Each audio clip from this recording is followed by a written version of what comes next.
बहुतायत की बातों को परमेश्वर हमारे जीवनों के द्वारा देखते हैं और समझते हैं, जिसको हमें समझने की आवश्यकता है और जानने की आवश्यकता भी है।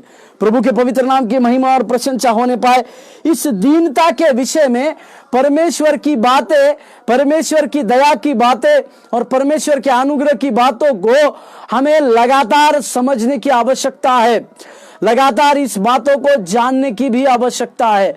प्रभु के पवित्र नाम की महिमा और प्रशंसा हमारे साथ होने पाए। और 21वें अध्याय नीति वचन 21वें अध्याय के 4 पद को देखिए। नीति वचन 21वें अध्याय उसका 4 पद। चढ़ी आंखें, घमंडी मन और दुष्ट की खेती तीनों पापमय हैं। यहां पर भी घमंड से चढ़ी हुई आंखें एक दुष्टमय है बोलकर राजा सुलेमान लिखता है। इसका मतलब क्या है कि हमारे जीवन में जीवन जीते समय हमें नम्रता, दीनता के साथ जीवन बिताने की आवश्यकता है। एक वचन मेरे साथ है, अगर यशायाह का पत्री उसके 13वें अध्याय अगर 11वें वचन अगर आप पढ़ते हैं, यशायाह का पत्री 13 अध्याय उसके 11वें पद, यशायाह 13:11।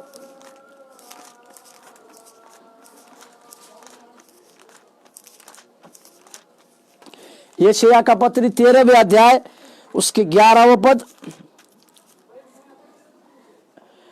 मैं जगत के लोगों को उनकी बुराई के कारण और दुष्टों को उनके अधर्म का दंड दूंगा। मैं अभिमानियों के अभिमान का नाश करूंगा और उपद्रव करने वालों के घमंड को तोड़ूंगा। हालेलुया, हालेलुया, प्रभु के पवित्र नाम की महिमा। यहां पर परमेश्वर इस प्रकार से एक भविष्यवाणी के रूप में लिखता है कि वो अभिमानियों का अभिमान नष्ट करेगा और उपद्रव करने वालों का घमंड भी तोड़ेगा। हालेलुया, हालेलुया, प्रभु के नाम की महिमा और प्रशंसा होने पाए। इसका मतलब क्या है? वो अभिमान करने वाले लोगों का घमंड को प्रभु तोड़ेगा, जिसे हमें समझने की आवश्यकता है और जानने की आवश्यकता है। और अगर हम घमंड को अपने ऊपर राज्य करने देंगे तो परमेश्वर हमारा दुश्मन बन जाएगा और हमारे खिलाफ लड़ेगा। यदि इस बात को मैं फिर से दोहराऊं, अगर हम घमंड को अपने ऊपर राज्य करने देते हैं तो परमेश्वर हमारा दुश्मन बन जाएगा और वो हमारे खिलाफ लड़ेगा, जिसके बारे में अभी हमने वचन को देखा, जिसके बारे में अभी हमने वचन को पढ़ा कि वो अभिमानियों का नाश करेगा, घमंडियों का सर्वनाश, घमंडियों का नष्ट करेगा। इस प्रकार की बातें परमेश्वर के लिखित वचन के ऊपर, लिखित वचन में रहने के चलते हमें इसको समझने की आवश्यकता है। और इसी प्रकार दीनता और नम्रता के बारे में अगर कुछ बातों को देखेंगे, दीनता और नम्रता की बातें साथ साथ चलती है। सबसे पहले हमने दीनता के बारे में देखा, फिर घमंडी के बारे में देखा, अभी हम नम्रता के बारे में देखने वाले हैं। मेरे साथ खोलिएगा, मैं फिर से बोलूं, यदि हम घमंड करते हैं, घमंड को अपने ऊपर राज्य करने देते हैं तो परमेश्वर हमारा दुश्मन बनेगा और हम परमेश्वर के दुश्मन बनेंगे और परमेश्वर हमारे खिलाफ लड़ेगा। इसके बातों को, अभी नम्रता की बातों को कुछ संक्षिप्त रूप में हम देखेंगे। नम्रता के लिए मेरे साथ खोलिए याकूब का पत्री 3:13। याकूब की पत्री को देखिए, उसके 3 अध्याय के 13वें पद में। याकूब का पत्री उसके 3 अध्याय के 13वें पद। याकूब 3 अध्याय के 13वें वाक्य में, तुम में ज्ञानवान और समझदार कौन है? जो ऐसा हो वो अपने कामों को अच्छे चाल चलन से उस नम्रता सहित प्रकट करे जो ज्ञान से उत्पन्न होती है। नम्रता कहां से उत्पन्न होती है? इसका एक संक्षिप्त रूप में याकूब इस प्रकार से विवरण करता है। नम्रता अच्छे चाल चलन से आती है और हमारे अच्छे कामों के द्वारा चली आती है। इसी के लिए हर एक हर एक परमेश्वर का दास, हर एक परमेश्वर की सेवकाई करने वाला व्यक्ति, उसको अच्छे काम करने के साथ साथ इस बातों को भी सोचने की आवश्यकता है कि हमें और आपको अच्छे चाल चलन करना, अच्छे चाल चलन में रहना है और अच्छे चाल चलन से नम्रता के साथ परमेश्वर के गुण को भी प्रकट करना है। हालेलुया, प्रभु के पवित्र नाम की महिमा और प्रशंसा होने पाए। और एक वचन पढ़िए, भजन संहिता का लेखक 138 के 6 में लिखता है, भजन संहिता 138, भजन संहिता 138वें वाक्य, भजन संहिता 138 के 6, यद्यपि यहोवा महान है तो भी वह नम्र मनुष्य की ओर दृष्टि करता है, परंतु अहंकारी को वो दूर ही से पहचानता है। नम्र मनुष्य की ओर दृष्टि करता है। परमेश्वर जो जो लोग नम्र है ऐसे के ऊपर दृष्टि करता है बोलकर हम देखते हैं। यानी जो लोग नम्रता के साथ अपना जीवन को बिताते हैं, जो लोग अपने जीवन काल में नम्रता के साथ सेवकाई को पूरी करते हैं, भाई के साथ परमेश्वर की नम्रता की बातों को अपने जीवन में उतारते हैं, ऐसे सारे लोगों को परमेश्वर पहचानता है, जिसके बारे में हमें भजन संहिता का लेखक समझाता है। और एक वचन पढ़िए, नीति वचन उसके 16 अध्याय के 19वें वाक्य, नीति वचन 16-19,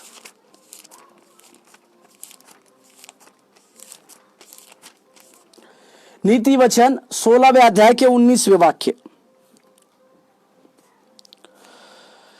घमंडियों के संग लूट बांट लेने से दीन लोगों के संग नम्र भाव से रहना उत्तम है। दीन लोगों के संग नम्र भाव से रहना अच्छा है। हालेलुया, हालेलुया, प्रभु के पवित्र नाम की महिमा और प्रशंसा।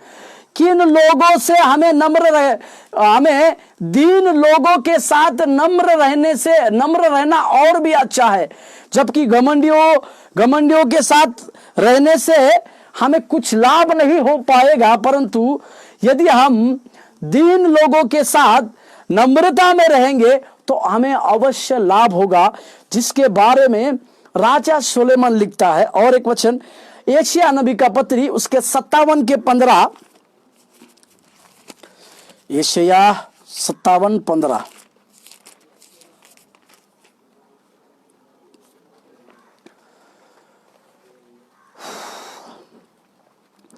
यशायाह 57वें अध्याय 15वां वाक्य, क्योंकि जो महान और उत्तम और सदैव स्थिर रहता और जिसका नाम पवित्र है, वह यो कहता है, मैं ऊंचे पर और पवित्र स्थान में निवास करता हूं और उसके संग भी रहता हूं जो खेदित और नम्र है, कि नम्र लोगों के हृदय और खेदित लोगों के मन को हर्षित करूं। जो नम्र है, जो खेदित है, ऐसे लोगों को हर्षित करने के लिए परमेश्वर इस प्रकार की बातों को कहते हैं, जिसको हम समझ रहे हैं, जिसको हम जान रहे हैं। इसका मतलब मैंने शुरुआत में दीनता के विषय में आपको कहा, परमेश्वर दीनों का सहायता करता है, परंतु घमंडियों का विरोध करता है बोलकर कहा। फिर हमने घमंड करने के द्वारा हम हमारे जीवन में किस प्रकार से संकट में पड़ते हैं इसके बारे में कहा। और मैंने ये भी कहा, अगर हम घमंड करते हैं तो हम परमेश्वर के दुश्मन बनते हैं और फिर परमेश्वर हमारे खिलाफ खड़ा हो जाता है। इसके लिए हमें किसी भी प्रकार की घमंड की बातें हमारे अंदर कभी भी प्रवेश ना करने पाए बोलकर प्रयास करने की आवश्यकता है। प्रभु के पवित्र नाम की महिमा और प्रशंसा हमारे साथ सदा होने पाए। और अभी हम उस नम्रता की बातों को देख रहे हैं। उस नम्रता के साथ रहने वाले लोगों को परमेश्वर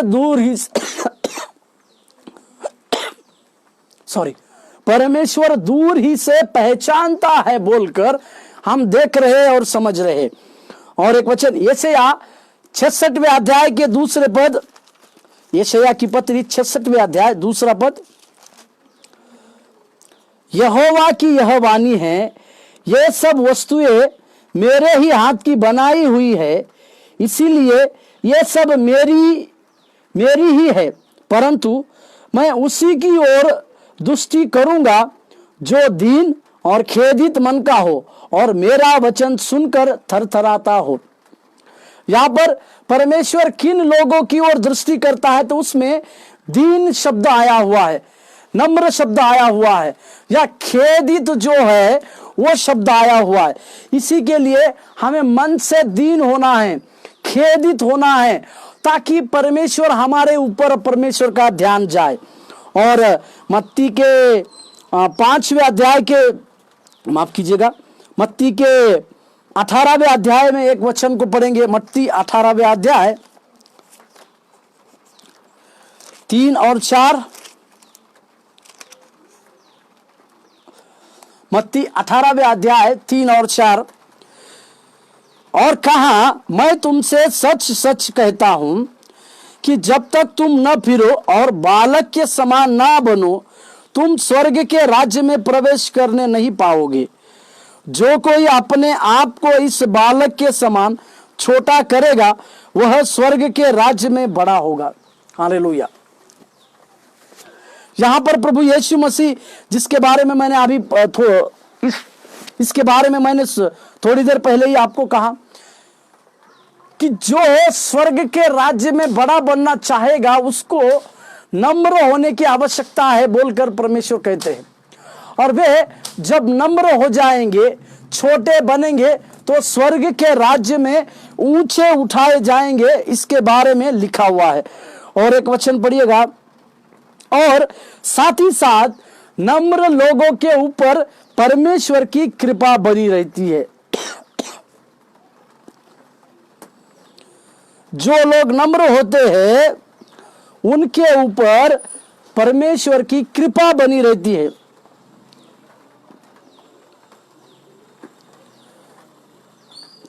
नम्र लोगों के ऊपर परमेश्वर की कृपा कैसे बनी रहती है, देखिए मेरे साथ खोलिए यूहन्ना का पत्री 1 अध्याय के 14वें पद। यूहन्ना 1 का 14।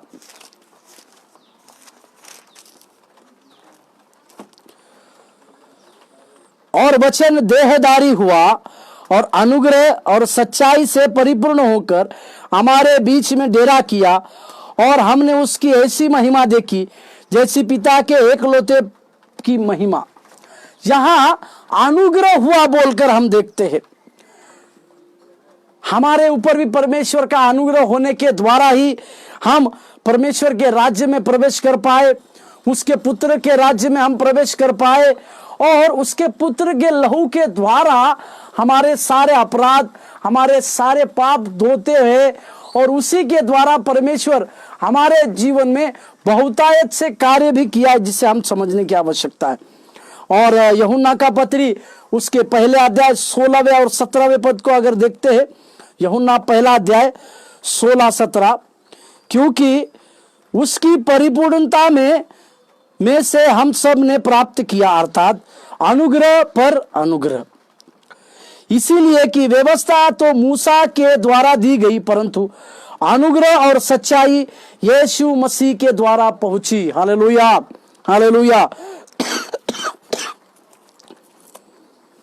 हमारे ऊपर अनुग्रह केवल और केवल परमेश्वर यीशु मसीह के द्वारा मिला, और वो अनुग्रह के ऊपर अनुग्रह मिला है, जिस बातों को हमें समझने की आवश्यकता है, जिस बातों को हमें जानने की आवश्यकता है कि हमारे ऊपर प्रभु यीशु मसीह के द्वारा अनुग्रह के ऊपर अनुग्रह हुआ है, या कृपा हो गई है बोलकर मैं कह सकता हूं। हमने नम्रता के साथ प्रभु यीशु मसीह के पश्चाताप की प्रार्थना को स्वीकार किया, नम्रता के साथ प्रभु यीशु मसीह को अपने हृदय में अंगीकार किया, और उसके द्वारा हमारे ऊपर अनुग्रह के ऊपर अनुग्रह इस प्रकार से हुआ है, और वो यीशु मसीह के कारण ही हुआ है, जिसको हमें समझने की आवश्यकता है। और एक वचन रोमियो का पत्री 5वें अध्याय का दूसरे पद, रोमियो का पत्री 5वें अध्याय का दूसरा पद,